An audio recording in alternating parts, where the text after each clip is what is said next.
आणि अजून एक धक्कादायक बातमी येते। धुळ्यातनं घरकाम करण्याला नकार देणाऱ्या इयत्ता 9वी मध्ये शिकणाऱ्या विद्यार्थिनीला वसतिगृहातील गृहपाल महिलेनं ढकलून दिलं। त्यामुळे विद्यार्थिनीचे हात फ्रॅक्चर झालेले आहेत। धुळ्यातल्या जिजामाता मुलींच्या वसतिगृहातला हा सगळा प्रकार। या प्रकारानंतर समाज संबंधित गृहपाल महिलेवर कठोर कारवाईची मागणी पीडित विद्यार्थिनीच्या पालकांनी केली आहे। या प्रकरणी पीडित मुलीच्या फिर्यादीवरनं उशिरानं शहर पोलीस स्टेशन येथे गुन्हा दाखल करण्यात आलेला आहे।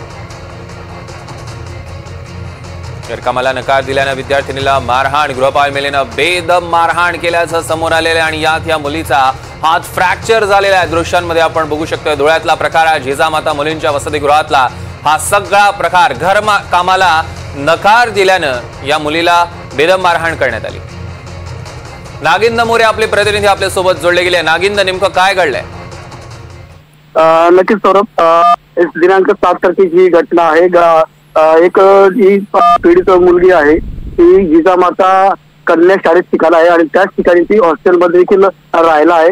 मात्र गेल्या अनेक वर्षापासून हा प्रकार अशा प्रकारे घडत असल्याचं आता पुढे आलं आहे या मुलीच्या माध्यमातून।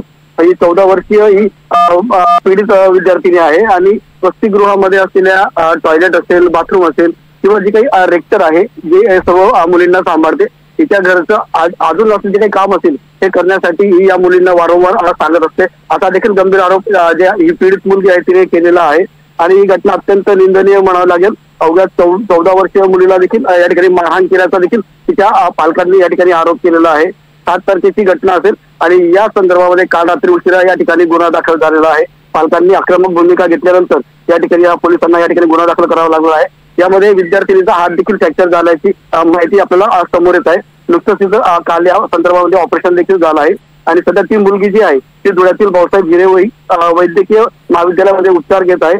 आता या जी काही गृहपाल ही महिला होती तिच्या विरोधामध्ये कठोर कारवाई करून संबंधित संस्था चालक असतील, मुख्याध्यापक असतील त्यांच्या विरोधात देखील गुन्हे दाखल करून या महिलेला निलंबित करावी अशी मागणी आता पालकांनी या ठिकाणी घेतलेली आहे।